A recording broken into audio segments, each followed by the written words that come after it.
another episode of Entrepreneurs in Fuego. We're documenting the journey of incredible entrepreneurs, such as Mr. Perry P., who is a returning guest. Thank you. He's a returning guest, man. I love the fact that you're here. You're an incredibly courageous man. And now we have the book, Thank you. Turning Tragedy into Triumph, Rising from the Ashes, Mr. Perry P. It's an incredible story that we're going to hear right now. We're going to talk about anything you want to talk about, and this is your show. But here's the book, finally, Turning Tragedy into Triumph. Tell us about it. Well, Rising from the Ashes, Turning Tragedy into Triumph is a story that dictates the journey that my wife and I had with our firstborn son, Malachi. I mean, full disclosure, he was actually born with spinal muscular atrophy, SMA. It's a very rare disease that attacks every single muscle in your body. I mean, you think about that. Like, you need muscles to not only eat and walk, but you need muscles to breathe and to blink. we take that for granted. And you're very courageous. And let me ask you. No, go ahead. When did you find out that your son had this disease?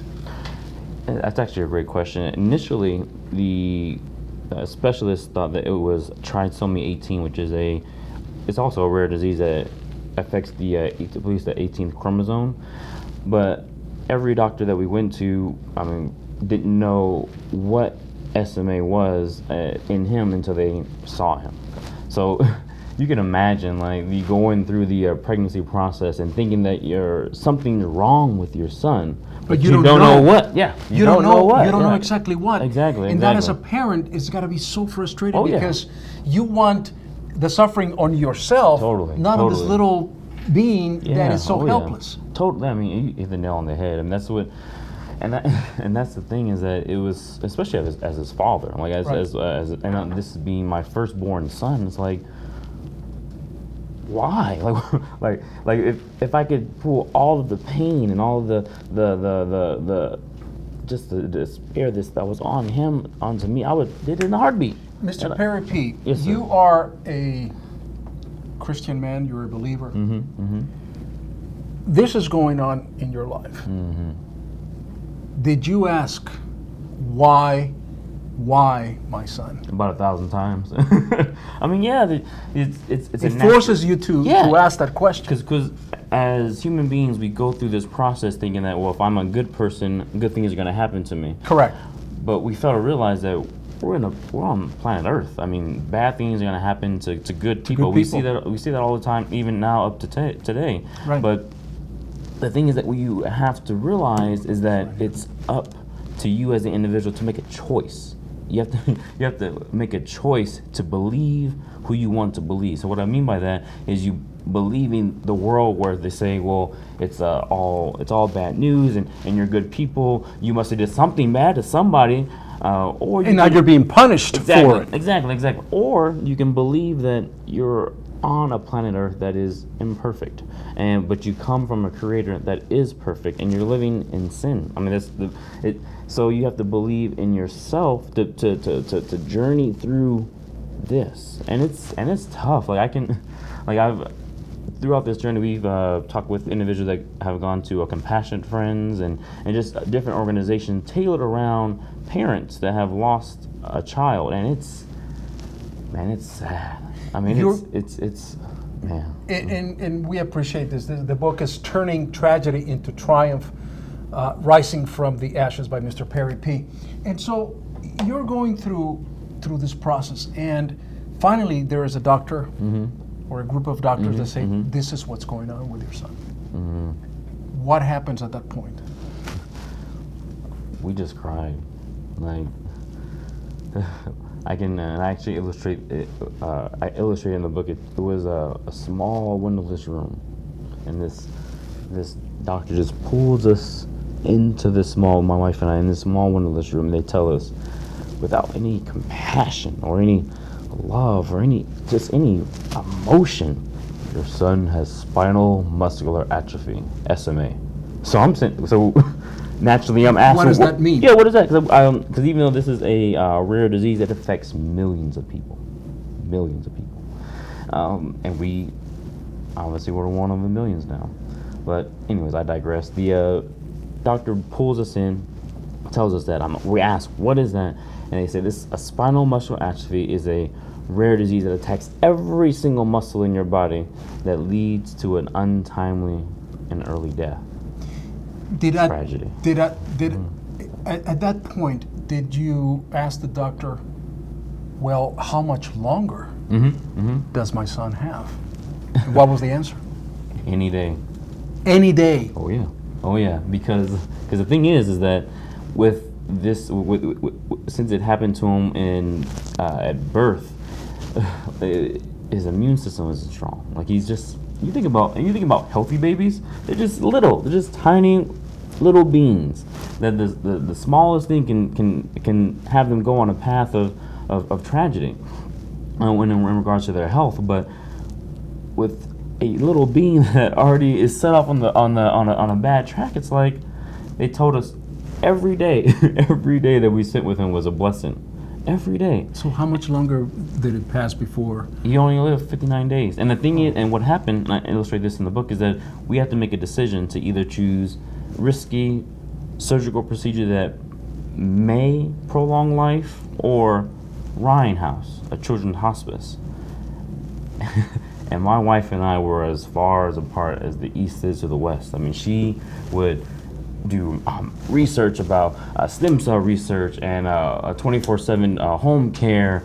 Or me, on the other hand, I just believe that the Lord would heal our son. I mean, because why not us? Why not here? And why not my son? But as time went on, I realized that it's not, the triumph isn't if he lives or not. The triumph is us putting our faith and keeping our faith in God throughout the process. So we decided to go to Ryan House. And from that point, he lived a little more than 24 hours. And that was hours longer. And I thank God for that, because it was hours. They told us when you remove life support, he could die right then and there. But he survived, and we dedicated him to the Lord. We had family and friends around. And don't get me wrong, like it was a very tough situation. And as I think about it now, I couldn't even imagine to do speeches about this or write a book about this. During that time, it was tough. I mean, words can't describe the raw emotion of young parents. And full disclosure, we already had a little girl that's healthy and happy. Yeah, so it's like it hit us by surprise, and it was a tragic situation. But we're just glad that we were able to journey from that and turn that tragedy into triumph. The book is Turning Tragedy into Triumph, Rising from the Ashes by Mr. Perry P. The triumph, describe the triumph. We've heard of the just very bad tragedy, but describe the triumph now that you feel out of this ashes, out of this very bad situation that happened. The rise, right? The rise. Describe the rise now. Peace beyond all understanding. And that's actually one of the chapters in there. It's called Peace Beyond All Understanding. It's this feeling that you get that you're not angry at society. You're not angry at God. You're not angry. I mean, just the fact to not be angry, to not wake up every day asking why, to not wake up every day just wanting to cry, like to not wake up every day and to think like, why did this happen to my son? Why? What did I do? Why can't this be? Why? Take me. But life doesn't work like that. I mean, so for us to go through, the coaching, for us to grieve differently. Let's talk about that for a second. How myself and my wife grieve differently, and that itself was a strain on our marriage, because most people don't realize that whenever couples go through this, it's like 70% chance that the marriage doesn't survive either. Did you feel that you had to blame her, and maybe she felt that she had to blame you for what happened? Is that I think a little. She never said, and bless her heart, I love my wife. She's brilliant. She's amazing. She's beautiful, and she never verbally said anything like that. But I could feel that it was was ultimately my decision to go to Ryan House instead of the surgery, because I'm the head of my house. I'm the king. She's the queen, and it's like, and it's not to say anything to belittle my wife, because it's a partnership. But at the end of the day, the every choice that happens is the buck stops with me.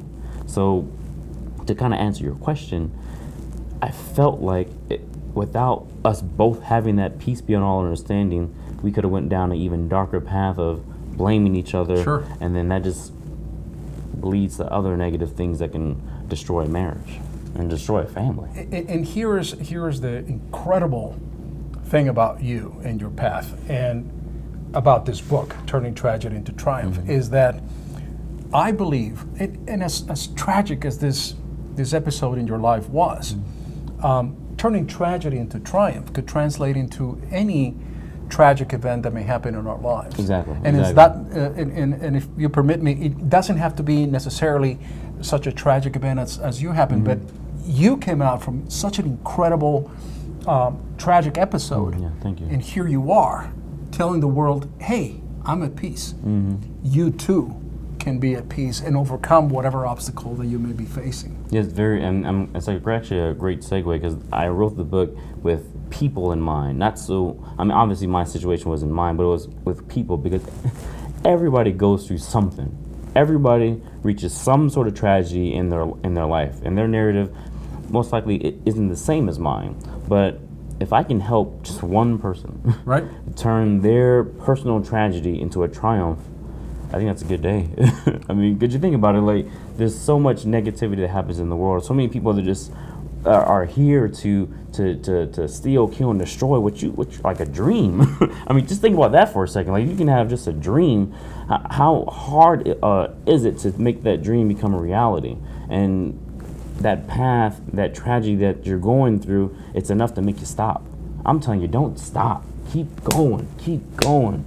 Because if you got breath in your body, you've been blessed with another day, you've been blessed with another opportunity. So take advantage of that opportunity, because there's a lot of people that didn't wake up today and they don't have the same opportunity as you. So take advantage of it. Or the same courage that you just showed us today. Thank you. My man. Perry P, man. I love you, bro. We love you, man. I appreciate it. The book is Turning Tragedy into Triumph, Rising from the Ashes, Mr. Perry P. Why Mr. Perry P? That is your name, man. It is my name, actually. Mr. Perry P. You know, it's a real quick, funny, hilarious story is that everybody thinks that your middle name is supposed to stand for something. Yeah. My mom wanted to name me Paul, and my dad was like, no, we're just going to name it a P. But it's hilarious because I'm a junior, but he doesn't have a middle name. Right. Is that what kind of crazy family tradition? But it is what it is. That is your name, Mr. Yeah, Perry Mr. P. Perry P, yeah. Absolutely. I want you to have this, man. This is your book, by the way. I appreciate it, and it's already autographed and everything else, so I appreciate that, Mr. Perry P. You're always welcome here, man. I appreciate it. What a story of courage, and never give up. That's right. Tenacity. Hit the nail on the head. So. And that's something that we should learn from you. With that, we're out.